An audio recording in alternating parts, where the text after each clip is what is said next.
todos ustedes en esta tarde que han venido aquí para estar con nosotros, pero sobre todo para estar con el Señor, que es lo más importante. Vamos a orar, cierra tus ojos un momentito, porque vamos a pasar ya directamente a la palabra. Y como les anuncié el otro día, el mensaje de hoy creo que va a ser un mensaje muy importante porque vamos a poner la base para lo que queremos que sea todo el año. Para poder edificar hay que poner una buena base, un buen fundamento, y en esta tarde el mensaje va a consistir en eso. Cómo poner una buena base para que este año 2016 sea un año de victoria y sea un año de bendición. Oramos. Padre Celestial, te damos muchas gracias por tu presencia con nosotros en el día de hoy. Gracias porque nos permites también a través de tu palabra conocerte y servirte. Y queremos en esta tarde que tú abras nuestro entendimiento, Señor. Que nos des sabiduría, que abras nuestro corazón, nuestra mente, todo nuestro ser, Señor, para que tu palabra ministre, para que tu palabra hable a nuestras vidas y podamos salir de aquí diciendo: hoy el Señor habló a mi vida, hoy el Señor habló a mi corazón. Gracias por este privilegio de tener tu santa, bendita y poderosa palabra en nuestras manos. Pedimos que tú la bendigas, que tú uses esta porción de tu palabra para traer crecimiento y madurez a nuestra vida. Y recibe en esta tarde, como hemos cantado, toda la gloria y toda la honra en el bendito nombre de Jesús. Amén y amén. A principio de año hay muchas personas que hacen todo tipo de promesas, incluso apuntan en libretas los objetivos y las metas que quieren alcanzar. Y todos los años hay personas que siempre se ponen las mismas metas del año anterior y del otro y del otro. Primero, perder peso. Dicen que en este año o en las fiestas generalmente la gente engorda un promedio de 4 a 5 kilos. En algunos de ustedes se ha cumplido la profecía, Así que todos los años, la primera semana, los primeros 15 días del mes de enero decimos: hay que perder esos kilos que hemos adquirido el año pasado. Y una cosa es perder, como decíamos en casa el otro día, una cosa es perder gordura y otra cosa es perder cordura. Así que procure perder la gordura y no la cordura, porque son dos cosas completamente diferentes.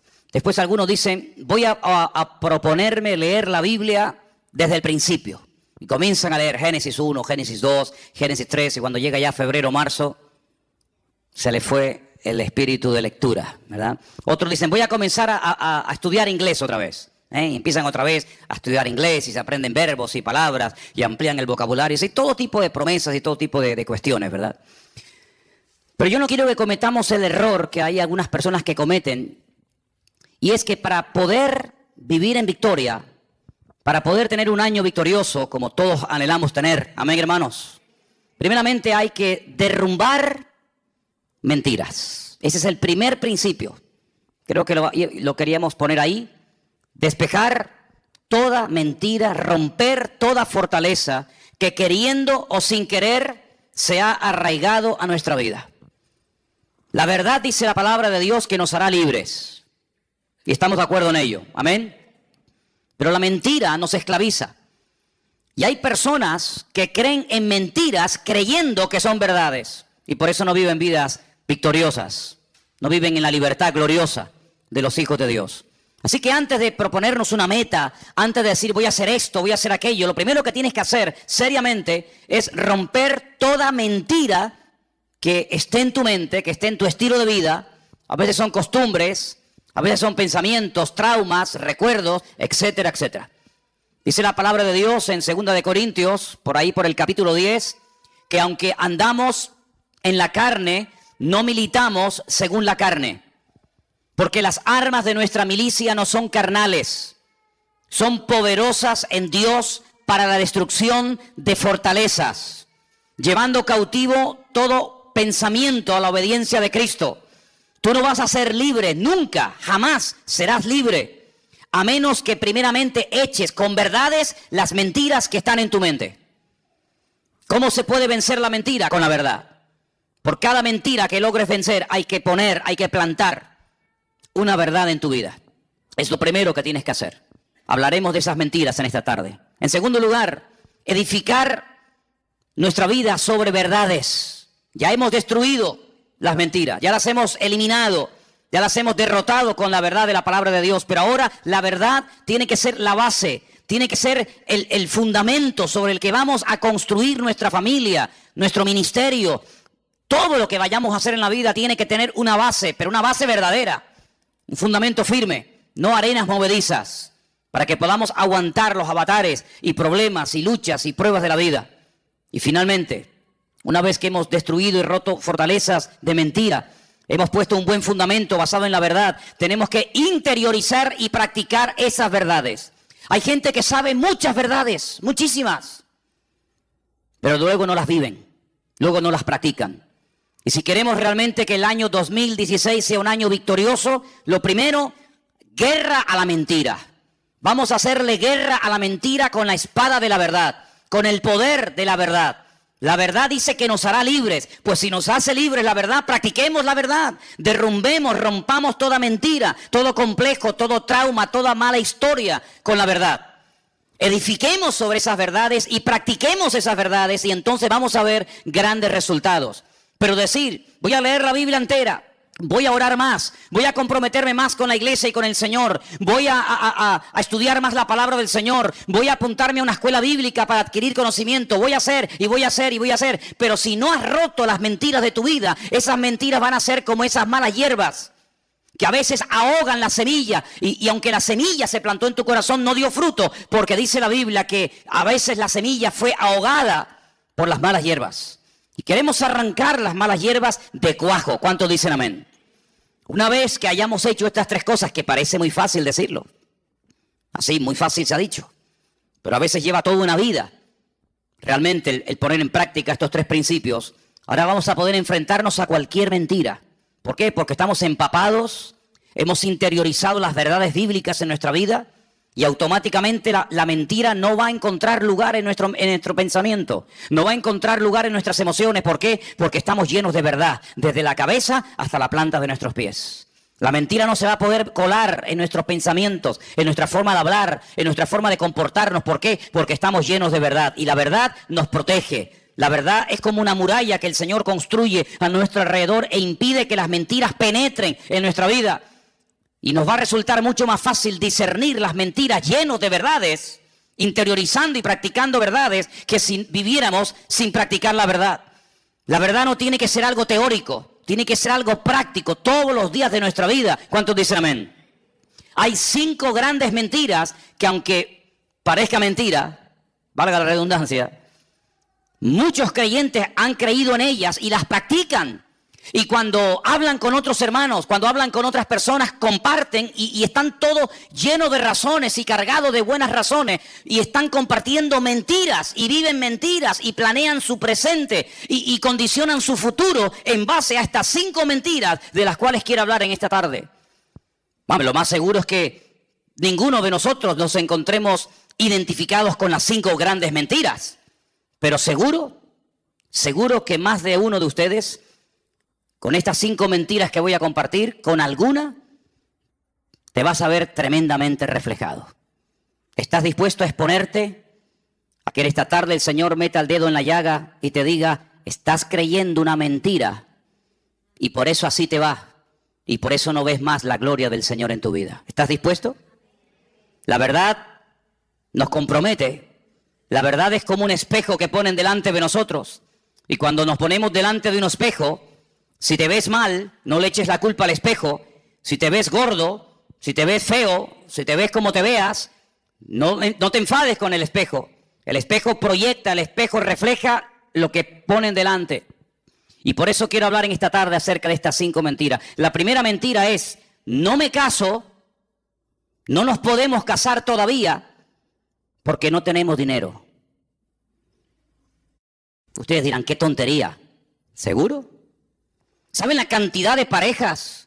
¿Saben la cantidad de creyentes, jóvenes, que les gustaría formar una familia, que les gustaría casarse, que les gustaría vivir con él o con ella toda su vida, pero dicen, no nos podemos casar porque no tenemos dinero? ¿Y no será que no tienes dinero porque no te has casado? ¿No será al revés? Si no tengo dinero, no me puedo casar. Pero ¿y si mi caso no vendrá la bendición a mi vida? ¿Cuántos dicen amén? ¿Es muy difícil lo que estoy diciendo esta tarde? ¿Estoy predicando demasiado profundo? Yo soy muy simple a la hora de predicar. Soy muy claro y muy directo. Es una gran mentira cuando hay jóvenes enamorados que se quieren, que saben que ese es el hombre de tu vida, que sabes que esa es la mujer que Dios ha puesto en tu vida para fortalecerte, para acompañarte, para ayudarte. Y por el maldito y dichoso dinero no se casan e hipotecan años preciosos de su vida que podían haber formado un hogar y venir hijos y servir juntos al Señor, pero no lo hacen e hipotecan su presente y también su futuro porque dicen, no tenemos dinero. ¿Y dónde dice la Biblia que tenemos que tener dinero para casarnos? Porque si la Biblia lo dijera, yo tendría como predicador, como pastor, la obligación de decirte, hermano, usted no se puede casar mientras usted no tenga dinero. Pero como la Biblia no lo dice, ni en ninguna parte de la Escritura encontramos que el requisito básico e indispensable para que dos jóvenes enamorados se puedan casar y formar una familia es tener dinero, no te lo puedo enseñar. Hay bendiciones que no vienen porque la gente no está dispuesta a pagar el precio. Porque hay algo que yo quiero que en este culto y a lo largo de todo este año interioricemos, y por eso quiero que lo proyectemos ahí para que lo lean y lo digan conmigo en alta voz. La falta de fe es la causa de la mayoría de los problemas. ¿Cuántos dicen amén? ¿Lo tenemos ahí? Léalo fuerte, por favor, quiero oírles. La falta de fe es la causa de la mayoría de los problemas. Otra vez, la falta de fe es la causa de la mayoría de los problemas. No es la falta de dinero, es la falta de fe. Por eso te pregunto, ¿la fe qué es? No es fiarse de Dios. No es creer que si obedezco al mandato del Señor y doy un paso, el Señor me sorprenderá y abrirá las ventanas de los cielos y suplirá toda necesidad. Dios suple a los solteros las necesidades que tienen como solteros. Y Dios suple a los casados las necesidades que tienen como casados. Dios suple las necesidades de los matrimonios y sin hijos porque no tienen la necesidad de alimentar o de cuidar o de educar a hijos. Pero en el momento en el que los hijos vengan, la provisión de Dios será mayor. ¿Por qué? Porque también los gastos serán superiores. En otras palabras, según tú vivas, según la condición en la que te encuentres, así verás la gloria del Señor en tu vida y así el Señor te tratará. Si como soltero no tienes tantos gastos como se tiene evidentemente cuando uno se casa y no tienes las responsabilidades de atender un hogar, ¿para qué quieres tanta provisión de Dios? La provisión de Dios es proporcional a la necesidad que tienes en el momento en el que vives. Si no hay necesidad de criar hijos, Dios no te va a dar medios para criar hijos. ¿Por qué? Porque no los tienes. Pero en el momento en que los tengas, en el momento en el que necesites comprarle libros, ropa, zapatos, etcétera, etcétera, el Señor te dará todo eso por añadidura, porque el Señor nunca le deberá nada a nadie. ¿Cuántos dicen amén? Así que si hay alguien aquí en la iglesia o alguien que nos escucha por internet y está frenando la bendición en su vida, porque hermanos, hay personas que frenan, que detienen la bendición de Dios, está sobre sus cabezas, pero no se mueven, no se fían de Dios. Quieren moverse en su seguridad. Y si yo les contara la falsa seguridad que produce el dinero, se quedarían con la boca abierta de ver gente que hoy tenían su futuro arreglado, lo tenían todo dispuesto y preparado para pasar una buena vejez. Y así, en un minuto, se les fue todo. ¿Cuántas personas ahorraron? ¿Cuántas personas metieron en bancos, en fondos de pensiones, sus ahorros, pocos o muchos? Y por las razones que no vamos a entrar ahora a cuestionar, lo perdieron absolutamente todo. Ahora podemos entender por qué la Biblia nos enseña, bienaventurado el varón que confía en el Señor su Dios y no en el hombre. ¿Cuántos dicen amén? Si estás enamorado y el Señor te ha mostrado que ese es el hombre de tu vida, que esa es la mujer que Dios ha puesto en tu camino, da el paso de fe. Obedece al Señor. No te expongas a la tentación. No entres en un terreno peligroso por miedo a que Dios te va a fallar. ¿Y de qué voy a vivir? ¿Y qué voy a comer? ¿Y qué voy a vestir? ¿No le suenan estas palabras?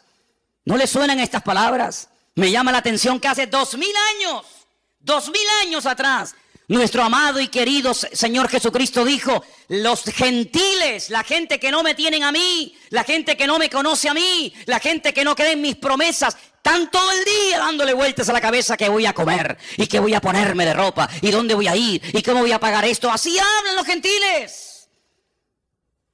Escucha un par de minutos a un inconverso y al momento te darás cuenta, este no tiene el Dios que yo tengo. Hace unos días una persona de este barrio me dice, para mí el 2016 va a ser exactamente igual que el 2015. Simplemente que en vez de poner en un papel 15, cambiaré un numerito y pondré 16. Qué triste llegar a una cierta edad en la vida y ver una persona que para él es lo mismo el 13, el 14, el 15, el 16, el 20 o el 40. ¿Por qué? Porque no tiene un Dios grande. No conoce a un Dios poderoso como el que tú y yo tenemos. ¿Cuántos dicen amén? Yo no me quiero poner como ejemplo de nada. Pero si algún día quieren saber en qué condiciones, cómo nos casamos Elena y yo, la verdad es que a veces me río cuando veo gente que dice, es que no me caso porque no tenemos dinero. Les digo sinceramente que cuando tú te fíes del Señor y te dejes de planificar tu vida y de organizar hasta el último momento de tu vida. Saben, hermanos, una de las cosas que el Señor nos enseñó el año pasado, y prácticamente está ahí a la vuelta de la esquina, como quien dice, es a no depender de nosotros mismos, a no confiar en nosotros mismos, sino a confiar 100% en el Señor. ¿Cuántos dicen amén? Y en este tiempo de crisis, muchos hermanos vieron más la gloria y la provisión de Dios que cuando tenían abundancia y les sobraba de todo. Porque como dije recientemente en uno de los cultos más atrás, en la Biblia se nos enseña a vivir el día a día y no el mes a mes. Dice la Biblia, el pan nuestro de cada día, dánoslo hoy. Si el Señor te ha respondido y te ha mostrado y hay confirmación y hay paz en tu corazón de que ese es el chico, la chica, el hombre, la mujer de Dios para tu vida, ¡adelante! ¡Adelante! Y el Señor, la bendición que está sobre tu cabeza, te la derramará y te quedarás sorprendido. Y después vas a decir, ¿por qué no me casé antes? ¿Cuántos dicen amén? La segunda gran mentira que muchos creen, y no te puedes imaginar cuántos creyentes creen en esta gran mentira, es que yo sé que Él es el hombre de mi vida, yo sé que ella es la mujer de Dios para mi vida, pero no nos podemos casar, porque si nos casamos, me quitan la paga. Porque ustedes saben que en este país, no sé los viudos, pero a las viudas reciben una paga de 150.000 euros mensuales. ¿Sabían eso, no? ¿No? En España a las viudas les dan 150.000 euros mensuales. Ay, perdón, 400. Exagerado soy. ¿Qué estaría yo pensando? 400 euros le dan, nada más, más o menos. 500.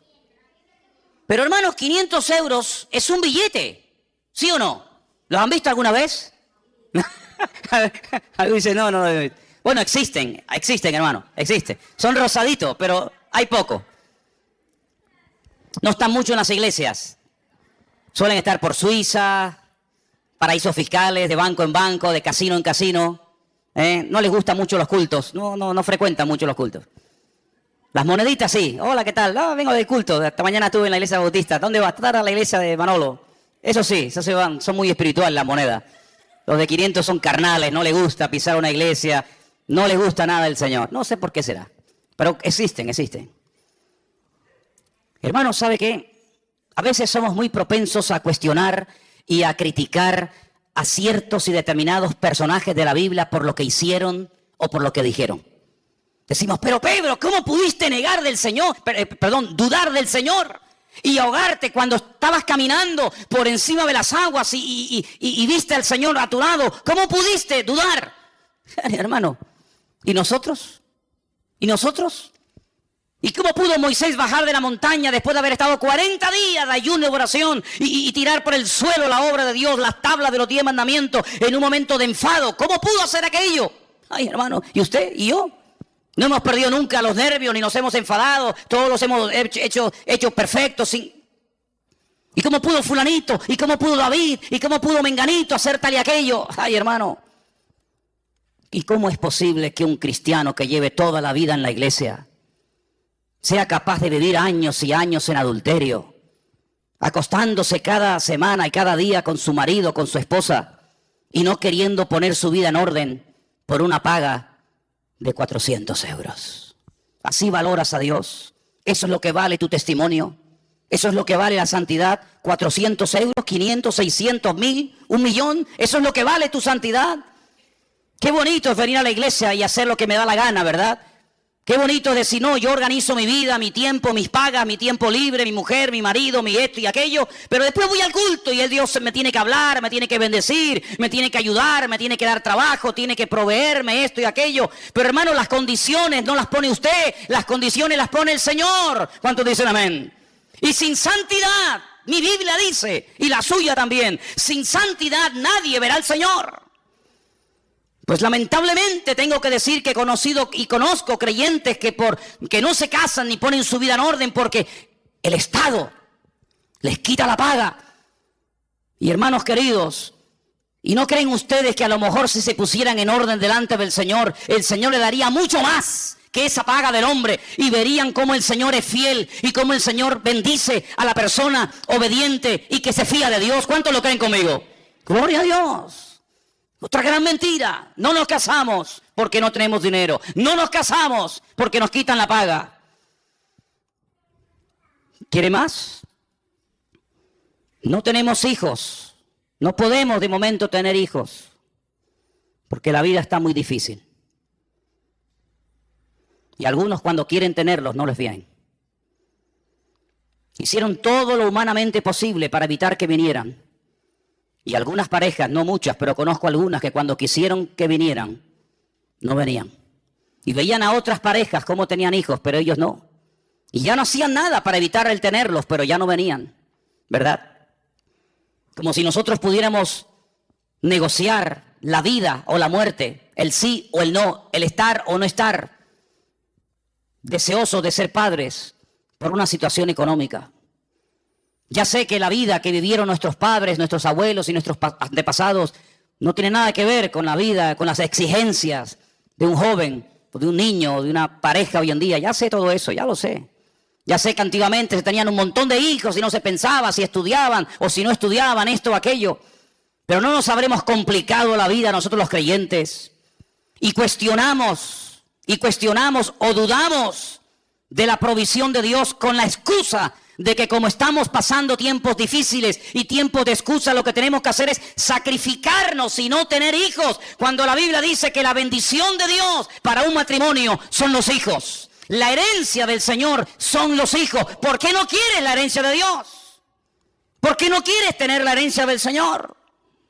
Cuando lo más hermoso en la vida es poder tener entre tus brazos a un hijo tuyo y a una hija tuya. ¿Cuántos dicen amén? Padres y madres que están aquí, ¿estamos de acuerdo, sí o no?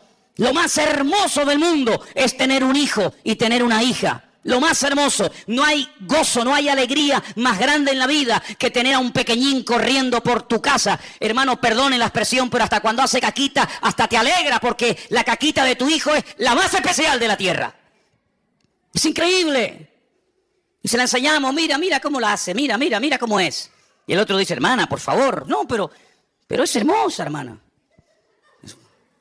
Es increíble, hermanos, cómo se pierden esa bendición tantas parejas. Tantas parejas se pierden esa bendición. No crean esa mentira, es una mentira. Es una mentira. ¿Cómo que yo tengo que estar sobrado económicamente para poder tener hijos? ¿Pero qué te crees que eres tú? ¿Dios o qué? Es el Señor el que organiza nuestra vida, no somos nosotros.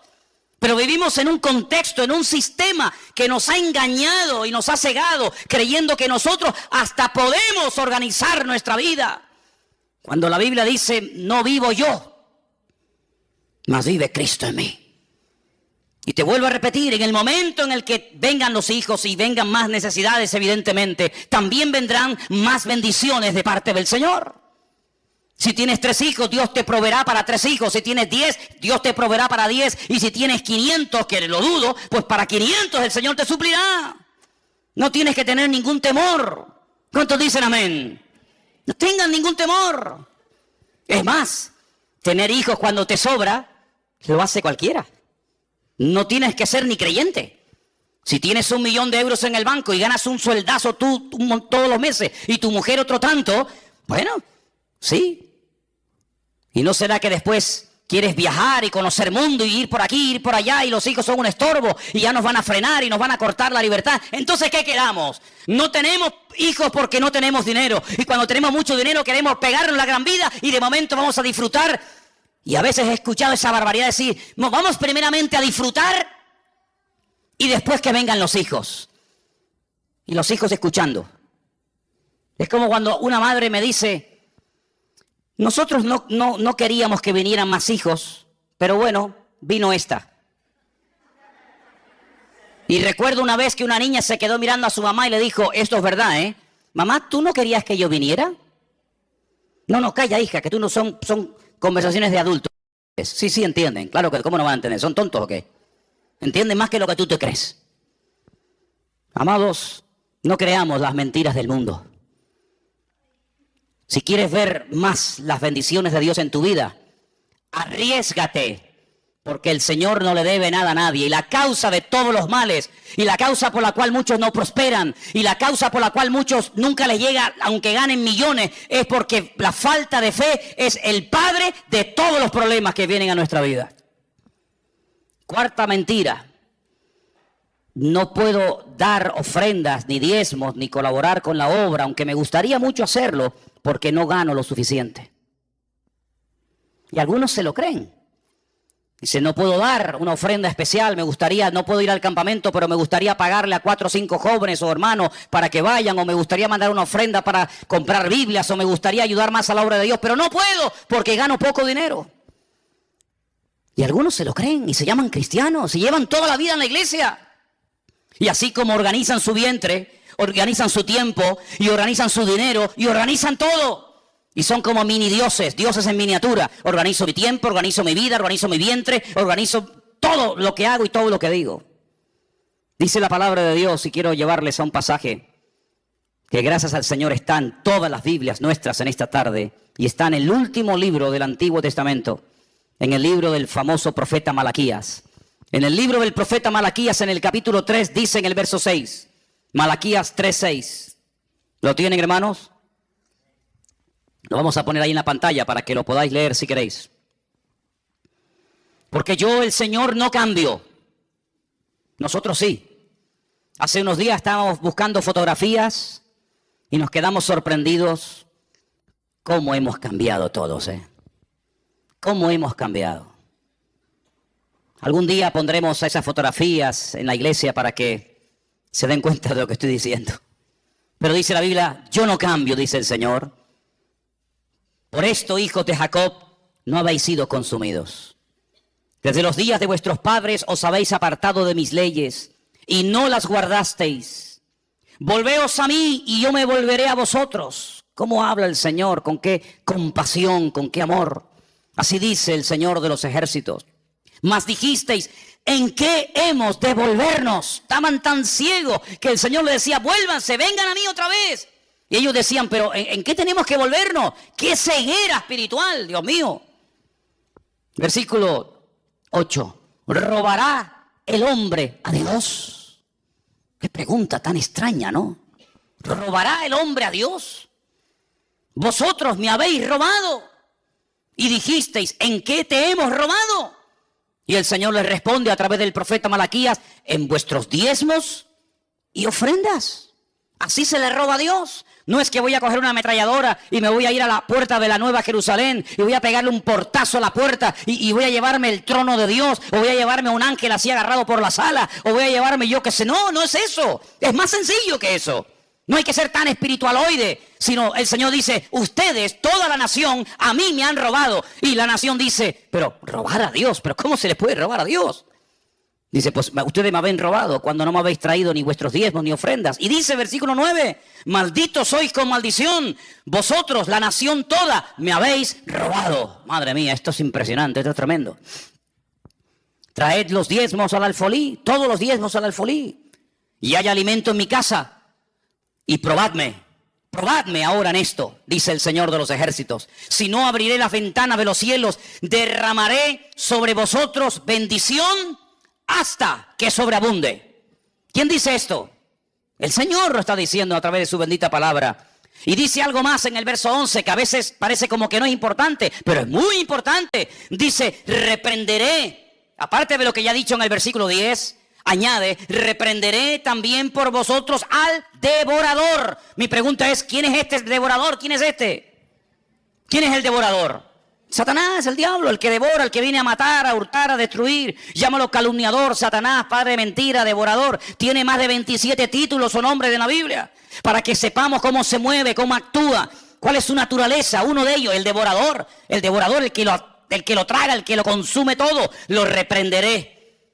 Y no os destruirá el fruto de la tierra, ni vuestra vid en el campo será estéril, dice el Señor de los ejércitos. Amigo, yo creo que él tiene la suficiente credibilidad como para creer en él y no dudar de él, ¿sí o no? Esto no es una promesa de Zapatero, ni de Rajoy, ni de fulano de Mengate, es una promesa del Señor. Yo reprenderé al devorador. Habrán millones de insectos y millones de plagas en el mundo, pero si ustedes hacen lo que tienen que hacer, yo mantendré a raya. Yo lo mantendré a raya. Vuestra vid no se va a echar a perder. Habrá bendición hasta que sobreabunde, dice el Señor. Y todas las naciones, versículo 12, todas las naciones os dirán, bienaventurados, porque seréis tierra deseable, dice el Señor de los ejércitos. Son unas promesas tremendas, que muy pocas veces se leen, pero en este primer domingo del año creo que vienen bien leerlas. Entonces, haga lo que tiene que hacer, cumpla delante de su Dios con lo que tenga que cumplir y deje los resultados en las manos del Señor. Yo no soy como esos predicadores que abundan por ahí, cada vez hay más, lamentablemente, que todo lo arreglan con diezmos y ofrendas. Usted está enfermo, ofrende y diezme. Usted tiene un problema en el matrimonio, ofrende y diezme. Yo no soy de esos cuatreros del púlpito que despellejan a las ovejas y se pegan la gran vida a costa de la pobre gente. Yo no soy de esos. Al contrario, totalmente enemigo de ese evangelio, que ni es evangelio ni es nada. Y ellos lo saben. Pero sí soy una persona que cuando la Biblia dice algo, mi obligación es decirlo. Y la palabra del Señor nos enseña que si queremos ser personas prósperas, económicamente hablando, materialmente hablando, hay unos principios ineludibles. Hay algo que yo tengo que hacer como padre de familia, como hombre, como matrimonio, cosas que tenemos que hacer. Y cuando las hagamos, la bendición viene. Eso sí dice la Biblia. Y yo se lo dejo ahí para que usted lo analice y coma el pescado y deje las espinas a un lado. La quinta y última mentira: no puedo asistir a los cultos, tengo que trabajar mucho, tengo que hacer muchas horas extras porque tengo muchas cosas que pagar, tengo muchos gastos, y han creído en la mentira que cuanto más horas trabajan, más dinero van a ganar. Y eso es falso. Hay gente que está trabajando más que nunca y ganando menos que nunca. ¿Qué le parece? No puedo ir al culto el jueves. ¿Por qué? Porque estoy trabajando. No tengo que hacerlo, pero yo voy a quedarme porque tengo que hacer horas extraordinarias. El domingo tampoco puedo ir, y al retiro de febrero no cuenten conmigo. Ay, cómo me gustaría ir, pero no puedo porque tengo... Cuando dice la palabra de Dios, buscad primeramente el reino de Dios y su justicia, y todas las demás cosas vendrán por añadidura. Yo me imagino, y por eso me adelanto, para que no se infiltre esa mentira entre nosotros con este anuncio que acabo de dar hace un instante del retiro para el mes de febrero, que algunos ya habrán dicho en su corazón, ¿cómo me gustaría ir? Pero no tengo dinero. Y si tú supieras que es al revés, lo primero que tienes que hacer es, yo voy a ir, porque si yo voy a ir, el Señor me va a dar el dinero para poder ir. Yo he ido docenas de veces a Israel. Jamás en mi vida me he preguntado cómo voy a ir. El Señor, cuando ve que hay en el corazón de una persona un deseo genuino y real de conocer y de visitar su tierra, el Señor a esa persona milagrosamente le provee todo lo necesario para que pueda ir. Hace años que aprendí, y lo aprendí, y ahora les voy a contar un testimonio que por poco me cuesta la vida. Aprendí que mi agenda y aprendí que mis necesidades, quien las suple es el Señor.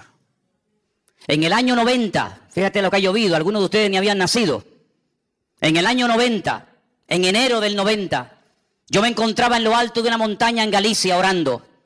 Tenía un coche muy lindo que me habían regalado mis suegros. Yo lo quería vender porque mi ilusión era ir a Argentina en aquellos años del gran despertar y del gran avivamiento del Señor en aquel país. Yo quería ir allí. Y mis planes, mis proyectos, mis ideas geniales y maravillosas eran vender el coche. Y como en aquellos tiempos la vida allí era tan económica, pues yo lo que quería era vender el coche, comprarme los billetes que se compraban en aquella época de segunda mano, una cosa que suena impensable hoy en día. Personas que venían a España y vendían el billete de vuelta. ¿Qué te parece? Y llevarme un dinerito para estar allí unos meses y ver el mover de Dios allí. Y yo oraba y confiaba de que ese coche me iba a proveer mis necesidades. Pero la pregunta es, ¿quién es el que suple nuestras necesidades? ¿El coche? ¿El oro? ¿El trabajo? ¿Quién suple las necesidades de un creyente? El Señor es el que la suple. Puede utilizar cualquier medio, pero jamás poner la fe en el medio, sino poner la fe en el Señor y que Él use el medio o el instrumento que quiera. Y yo bajaba de la montaña. Y en una recta, al final había una pequeña curva y al suelo le habían echado lo que llamamos aquí ese piche, esa como picón. Y yo frené y el coche me derrapó y no fui capaz de tomar la curva. Y el coche salió así, despedido, al vacío. Esa sensación de ir en una especie de montaña rusa sin raíles, porque cuando vas en la montaña rusa, sabes que de alguna manera, pero esa sensación de caer al vacío y esa cosa que te da aquí en el estómago, esa es una sensación terrible. Recuerdo que yo no llevaba el cinturón de seguridad puesto, me agarré al volante, apreté con todas mis fuerzas hacia atrás, hice la oración más corta y más ungida de toda mi vida. Jamás en mi vida he orado con tanta fe y a grito, solamente me dio tiempo de decir, Señor, sálvame. Y cuando dije eso, el coche hizo ¡pum! Cayó así de punta. Primeramente cayó sobre la rama de un árbol, la partió. Eso fue lo que gracias a Dios me amortiguó y cayó así de punta, el coche quedó así. Por este lado recuerdo que había como una roca, una pared, no podía salir. El cristal, la luna delante, salió entera. Y al momento de salir entera, los limpiaparabrisas entraron para adentro. Y yo notaba que algo estaba cayendo del techo. Yo pensaba que era gasolina y que iba a explotar. Es una cosa tan terrible. Y yo miraba para el techo y decía, pero yo no veo que cae nada. Y cuando hice así me toqué y tenía todas las manos llenas de sangre. Pero mi preocupación no era ni la sangre, mi preocupación era mi coche que se ha roto. ¿Cómo me voy a Argentina ahora? ¿Cómo compro los billetes ahora? Y entonces salí del coche, me subí arriba a la carretera, venía un tractor y entonces lo paré y le pedí que por favor me ayudaran a sacar del fondo del barranco mi coche. Y el hombre me dice, pero ¿dónde está tu coche? Digo, está allá abajo. Cuando el hombre se asomó dice, ¿pero tú has salido de ahí? Digo, sí, de ahí salí. Bajó con el tractor, me sacó el coche era un acordeón, hermanos. Un acordeón. Solamente quedó una rueda, las demás las reventó todas. La palanca de cambio desapareció. El coche era, el pobrecito, un acordeón.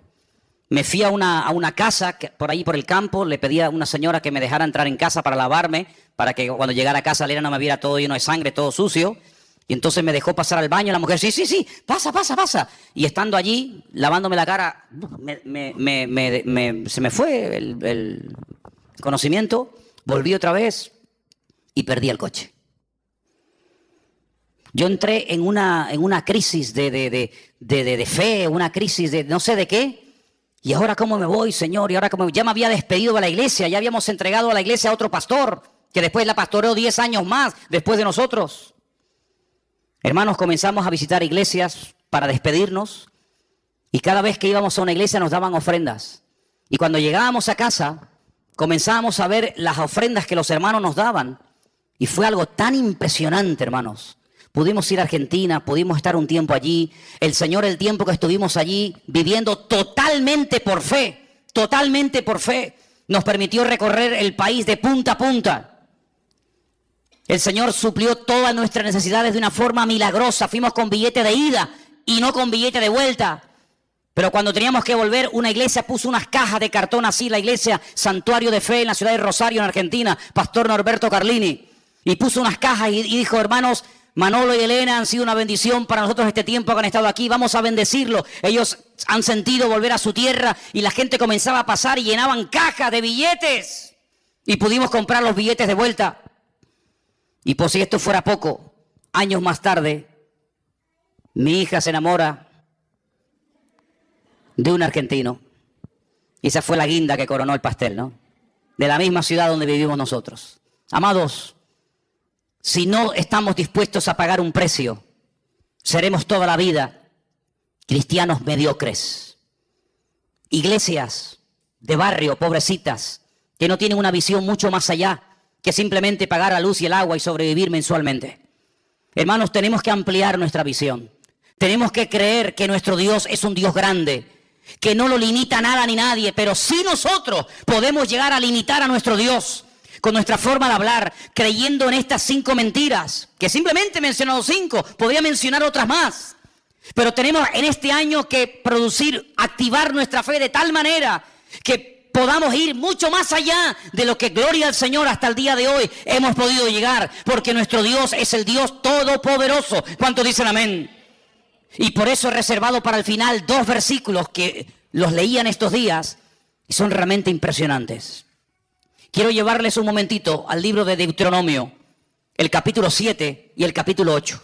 Y voy a leer 2 versículos y explicarles brevemente algo para que os deis cuenta, como un agregado más, que no solamente hay que romper mentiras y edificar sobre la verdad, y poner en práctica las verdades aprendidas semana tras semana, mes tras mes, sino que hay algo que he querido dejarlo para el final como una especie de postre que nos ayude a ver durante este año la bendición de Dios en nuestra vida.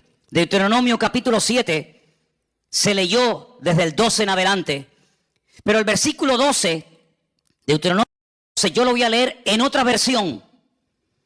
Creo que nos va a ayudar a comprenderlo un poquito mejor. Dice el versículo 12, según esta versión que yo les voy a leer ahora. Y como consecuencia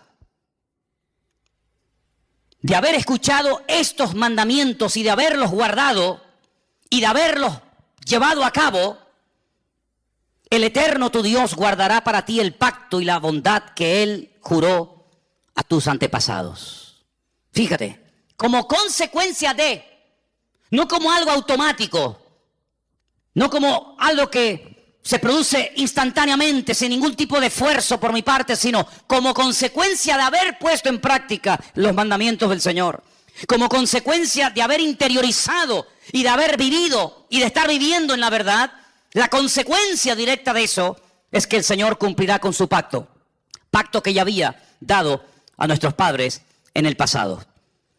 Miren, hermanos, hay algo muy interesante que los judíos han hecho durante mucho tiempo y a ellos les ayuda todos los años a tener un ciclo de lecturas, empezando por el libro del Génesis y terminando por el libro de Deuteronomio, independientemente de otros libros, independientemente de otras lecturas. Ellos han dividido en más de 52 porciones estos 5 primeros libros de la Biblia, que nosotros llamamos el Pentateuco y ellos lo llaman el Humash, la Torá. Ellos leen a lo largo de un ciclo que dura un año, de octubre a octubre, estos primeros 5 libros de la Biblia, y a cada una de estas porciones le han puesto un nombre. Y así, simplemente mencionando el nombre, ya saben de qué libro y de qué porción estamos hablando. Hay una porción que empieza en Deuteronomio 7:12, el versículo que yo les acabo de leer. Y el nombre que le han puesto a esa porción, que va hasta otros capítulos, se llama Ekev. Ekev. Y la palabra Ekev significa talón, el calcañar. Y uno dice, ¿y qué tiene que ver la palabra Ekev con esta porción de la Biblia? Claro, usted lee el versículo 12 y la palabra talón no la ve por ninguna parte, ¿verdad? Usted ve la palabra talón en el versículo 12 por ninguna parte, pero en hebreo está. En hebreo está. Y es interesante notar, cuando uno lee el libro de Josué, que cuando ellos van a entrar a tomar posesión de la tierra, por fin, después de 40 años de dar vueltas y vueltas y más vueltas en el desierto, hay algo que tienen que hacer los sacerdotes. Ustedes lo pueden leer en Josué capítulo 3, del 13 al 17. Cuando lleguen en casa, lo leen tranquilamente. Josué 3, del 13 al 17. El Señor le dice a Josué: dile a los sacerdotes que portaban el arca que cuando ellos entren y mojen sus calcañares, sus tobillos, cuando las plantas de sus pies entren a las aguas del río Jordán y se queden firmes, quietos, sin moverse en medio del río Jordán, las aguas que vienen del norte de Israel se detendrán. Y evidentemente las aguas que van hacia el sur, que entran en el Mar Muerto, se irán. Y se producirá un vacío.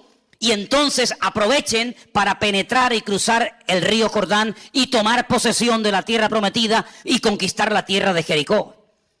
Fíjate qué interesante, no dice cuando se mojen la cabeza o metan la mano, sino cuando se mojen las plantas de los pies de los sacerdotes. Tenemos una expresión que muchas veces decimos: hay que mojarse, amigo, Mójate, mójate. Cuando le hacen una pregunta en la televisión a una persona: a ver, ¿quién va a ganar, fulano o mengano? Y dice: bueno, no, mójense, mójense. Habéis visto esa expresión, ¿verdad? ¿La habéis escuchado? Probablemente venga de ahí. En otras palabras, hay 2 millones de personas esperando a ver qué van a hacer ustedes. En otras palabras, la tierra va a ser conquistada. Vamos a poder pasar de la rutina a la libertad gloriosa de Canaán cuando ustedes decidan que las cosas cambien. Ya hemos estado demasiado tiempo en el desierto dando vueltas. Si los sacerdotes dicen: está bien, sabemos cuál es nuestra obligación, sabemos lo que tenemos que hacer, pero mañana, otro día, el pueblo iba a estar detenido, miles y miles de personas, familias, jóvenes, ancianos, iban a estar detenidas porque unos señores no terminaban de interiorizar una verdad que ya conocían. ¿Cuál era? Mojarse la planta de vuestros equef, de vuestros talones. Una vez que ustedes hagan su parte, el milagro se producirá, y como resultado, como consecuencia de haberse producido el milagro, toda esta nación será afectada positivamente. De ustedes depende. Ahí está la tierra, yo estoy con ustedes, nadie les podrá vencer jamás. Aunque sean más numerosos, aunque estén mejor armados, aunque sean más fuertes, no pasa nada. Aquí empieza hoy un cambio. Aquí empieza hoy un principio de una vida nueva. De ustedes depende, amigos. Esa es una explicación. La otra explicación es que en el versículo 12, el Señor dice: cuando ustedes cumplan y pongan en práctica estos decretos que yo les mando hoy, y habla de decretos en plural, mishpatim. En otras palabras, cuando la gente menosprecia algo, es como si lo pisotearan. Dice: no echéis las perlas a los cerdos, no sea que las pisoteen y se vuelvan contra vosotros. Es decir, lo que la gente menosprecia, como la obediencia al Señor, como la fidelidad al Señor, como poner nuestra fe y nuestra confianza en Él, lo que la gente menosprecia y pisotean con sus pies y con sus talones, vosotros cumplidlos. Y cuando lo cumpláis, entonces podréis ver la gloria de Dios, y el pacto que hice con vuestros padres se cumplirá, y veréis la bondad y la misericordia del Señor. Eso es lo que está diciendo el Señor. Por otra parte, cuando vamos al capítulo 8, encontramos en el versículo 1 algo muy interesante. En nuestra versión española dice: cuidaréis de poner por obra todo mandamiento que yo os ordeno hoy. En el capítulo 7, la palabra mandamientos está en plural. Y en el capítulo 8, verso 1, la palabra mandamiento está en singular, no dice mandamientos. Y aparte hay otra cosa muy importante, que es el artículo: cuidaréis de poner en práctica el mandamiento, todo el mandamiento. En otras palabras, cuando empieces a cumplir algo, cúmplelo todo. No te quedes a medias. Porque si te quedas a medias y no practicas el 100% de la verdad, es como si no hubieras practicado absolutamente nada de la verdad. Hay gente que comienza a caminar en fe. Le dices: mira, la única manera de que el Señor perdone tus pecados es arrepintiéndote, creyendo en la obra de Cristo en la cruz por ti, pidiéndole perdón, aceptándolo en tu corazón, confesándolo con tu boca como tu Señor y Salvador, y si lo crees y lo haces hoy y aquí, serás salvo y pasarás de muerte a vida. Y lo creen, y lo creen y lo hacen. Y todos los que estamos aquí, o la mayoría, lo hemos hecho. ¿Sí o no? Al poco tiempo esas personas comienzan a leer la Biblia y nace de ellos o de ellas, y aquí ha pasado continuamente, todos los años pasa continuamente este milagro, que vienen y te dicen, oye, ¿cuándo me puedes bautizar? Y yo les digo a esas personas, ¿y quién te habló del bautismo? Porque no te dije, oye, que ya han pasado unos meses o ha pasado un año y tienes que bautizarse, no. Sino que ese acto de obediencia que nació un tiempo atrás aceptando al Señor, ha ido creciendo, esa fe ha ido creciendo y nace espontáneamente porque lo pone el Espíritu en el corazón de esa persona el que se tenga que bautizar. Y así comienza a avanzar y tú ves cómo crece y cómo va madurando y cómo va invitando a otras personas para que conozcan al Señor y cómo va creciendo en el Señor. Pero llegará el momento cuando tendrás que tomar decisiones no tanto de tipo espiritual como aceptar a Cristo, como el bautismo en agua, etcétera, sino decisiones de tipo material, de tipo familiar, etcétera, etcétera. Y es ahí donde el Señor te dice, tienes que cumplir con todo el mandamiento. Es decir, empezaste bien, sigue caminando, sigue avanzando, no te detengas, no te frenes, no es que fulanito, no, olvídate de todo eso. Dice, no te apartes ni a diestra ni a siniestra, para que todo te vaya bien y seas prosperado en todo lo que emprendas para el Señor. ¿Cuántos dicen amén? Es decir, para derrotar esas mentiras y que nunca más en el 2016 ninguna de estas 5 mentiras que hemos hablado esta tarde, un poco de ellas, ni ninguna otra encuentre cabida en mi vida, tengo que llenarme de verdades. ¿Y dónde están esas verdades? ¿Dónde me alimento de esas verdades? Aquí las tienes, hermano. Más cerca de ti imposible. Aquí tienes las verdades. Cómo tienes que vivir como hombre, como mujer, como soltero, como hijo, como padre, como madre. ¿Qué tienes que hacer con tu tiempo? ¿Qué tienes que hacer con tu dinero? ¿Qué tienes que hacer con las decisiones a corto y a largo plazo? Aquí están todas las verdades, todo lo que usted necesita saber está aquí. Pero ¿cuál es el problema? Que a veces la gente comienza a llenarse de la información que nos da el periódico, de la información que nos da la televisión, de la información de lo que está pasando aquí y por allá. Y entonces la fe se contamina. La fe se enferma, la fe se debilita y comenzamos a preocuparnos. ¿Y qué va a pasar con mi vida? ¿Y si me echan del trabajo?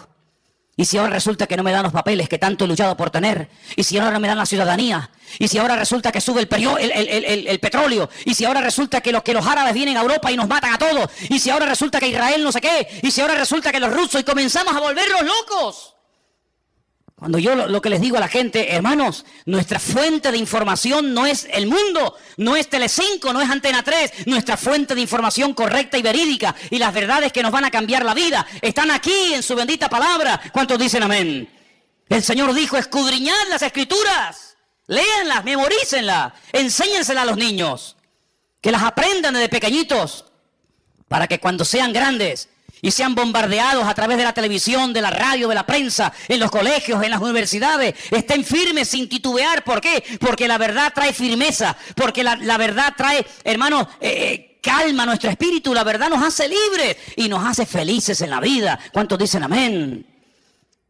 Por eso, hermanos, tenemos que tomar hoy, primer domingo del año, una decisión. Mojarnos los pies en las verdades del Señor